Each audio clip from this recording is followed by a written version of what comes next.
哎，穗波啊，嗨，你觉得血糖高、血糖低哪一个比较危险？大家不是都怕血糖高吗？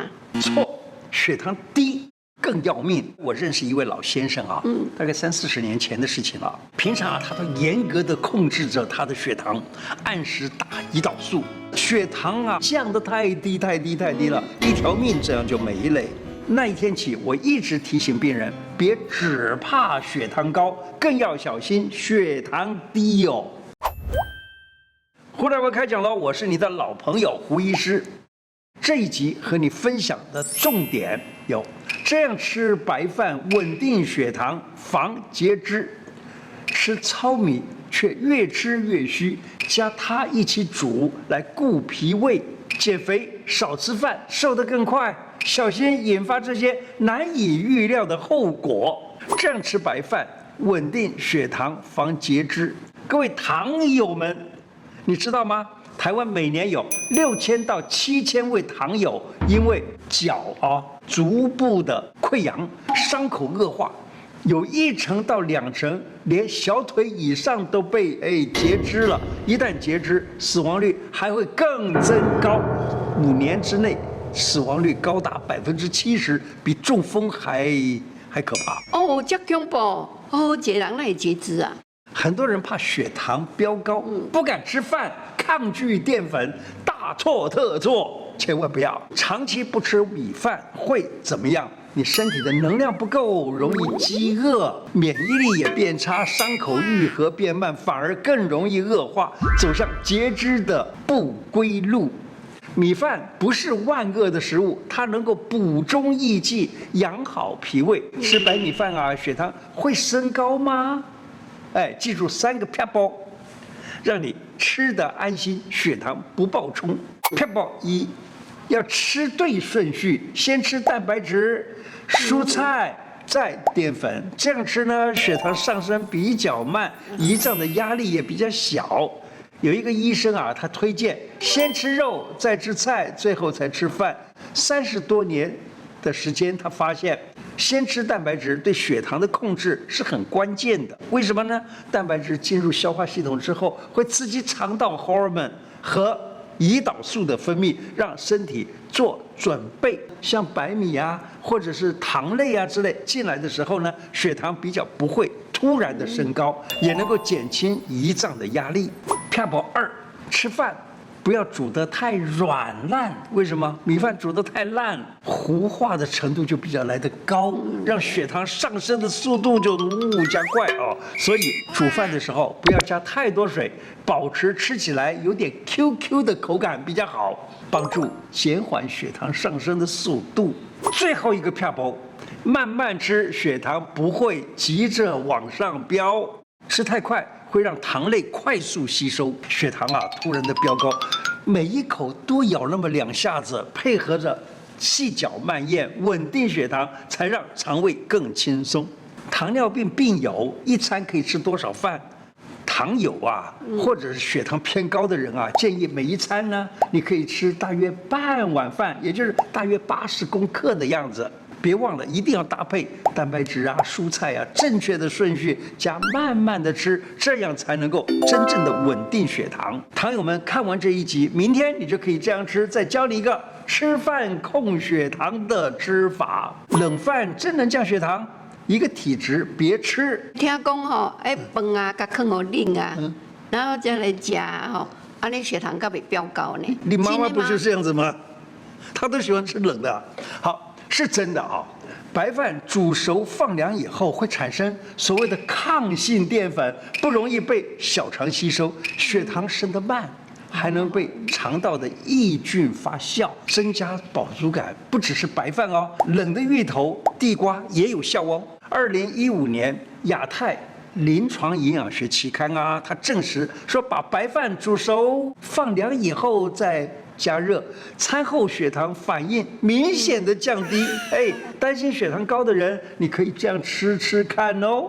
提醒你，有一种人不要吃冷饭比较好。脾胃虚寒的人，你有脾胃虚寒的症状的话呢，喝凉水会拉肚子，手脚冰冷，没胃口，容易累，那就不适合吃冷饭来控制血糖了。热饭暖胃才更养生。吃糙米却越吃越虚，加它一起煮固脾胃。许多朋友啊，伊食糙米呢，食了不多安尼，拢安尼肚肚啊，肚肚定定，规工哦，拢安尼戆心戆心，没有精神，对，无精神呢。有些人怕血糖飙高，会改吃糙米饭。那什么人不能吃糙米呢？如果有这种现象，胀气、拉肚子，感觉到稀累累的。这种人呢，你可能就是脾胃偏虚，吸收不了这么粗硬的米，就不适合再继续吃糙米了。脾胃偏虚的人，我建议你白米加糙米一起煮，白米补气固脾胃，糙米能够提供纤维、矿物质，这样两种米一起吃呢，比较不会伤脾胃，不用担心血糖太高。白米不是糖友的敌人，它是最养人的米，《本草纲目》里头说，粳米是世间第一补人之物，尤其是对脾胃虚弱、中年以后气血不足的人来说啊，白米饭反而是容易吸收，是最补的粮食。少吃饭没力气，小心它默默流失。你为了保持身材，每一餐饭都吃很少很少的饭吗？站起来感觉到哇小腿没力了，爬楼梯会扔咖了啊！这就是因为你吃饭吃得太少，肌肉流失得快。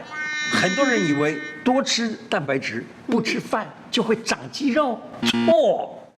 肌肉合成除了蛋白质，还需要碳水化合物来帮助它燃烧。饭吃太少，身体就会把蛋白质拿去当做能量来用，最后发生什么事儿你知道吗？肌肉被拿去用了，那肌肉不就变少了吗？这个时候呢，肌肉会掉了很多，体力也变得差了很多，代谢下降，人就更虚，老得更快。中医说脾主肌肉，白饭能够补中益气、养脾胃。你长期不吃或吃太少的米饭，脾胃没有足够的原料，没有办法制造气血，肌肉就越掉越快。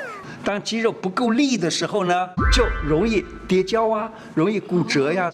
骨折会大大提高死亡率。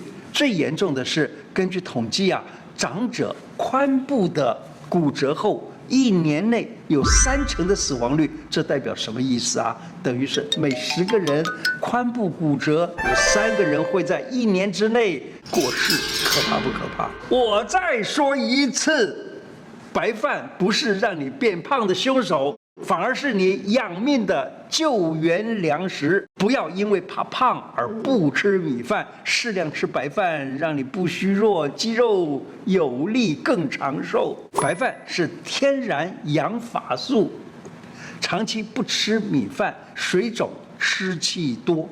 很多人为了减肥，执行吃生酮饮食、低碳饮食，白饭都不敢吃几口。长期不吃米饭会怎么样呢？人还没瘦成女神，先水肿气虚，头发狂掉，看得那老像啊，就像个阿嬷了。怎么说啊？我来举一位女明星的例子。她以前呢，为了瘦身，几乎餐餐都吃生菜沙拉、鸡胸肉，吃到身体太寒，出现手脚冰冷、水肿、过敏的问题都出现了。后来看过中医师以后啊，才知道自己长期用错方式来对待身体。中医师告诉他，白米是最优质的蛋白质，能补气去湿气。他改成3餐吃白饭之后，不只是水肿改善了，连胖回来的3公斤也瘦回去了，体重更是回到了差不多50公斤的标准身材。不止如此，白饭可是你维持头发量的丰盈乌黑的大功臣哦。研究发现连续3个月不吃白米，有67%的人会出现掉头发。不吃白饭为什么会掉发呢？白米有锌、铁、硒，还有维他命 B7、B7，它们都是帮助头发生长和制造黑色素的催化剂，是头发必须要有的一种营养素。而且长期不吃碳水化合物，血糖也会受到影响，变得大起大落，有一种激素叫做压力激素啊，就会爆冲，毛囊呢就提早休眠，加速掉发，发际线开始往后退，人看起来就老10岁。吃对碳水化合物，也就是糖类，活得久又健康。哈佛大学追踪近45万人，发现到每天吃碳水化合物占总热量50%到55%的人，寿命最长，死亡的风险最低。吃太多碳水化合物，也就是70%以上的，或吃太少的碳水化合物40%以下的，反而他们的寿命更短。我们拿50岁的人来举例啊，吃对碳水化合物的人啊，寿命预期是还有33.1年，吃太少呢，寿命只剩下29.1年，整整少活了4年。少活4年，你愿意吗？你应该还想和你爱的人到底加霸力的哦。研究显示啊，那些拼命吃低糖饮食，用肉、用乳酪来代替饭的人，反而血脂肪飙高，心血管风险会增高，早死的几率就更高。所以啊，话不能乱讲，饭不能乱戒，适量的吃饭，才能活得又长又健康。亲爱的粉丝们，我们已经开启会员频道了。如果你认同胡医师推广中医、照顾自己健康的理念，欢迎每月小额支持或成为 VIP 赞助者。有你同行，我们才能走得更远。真心感谢你哦。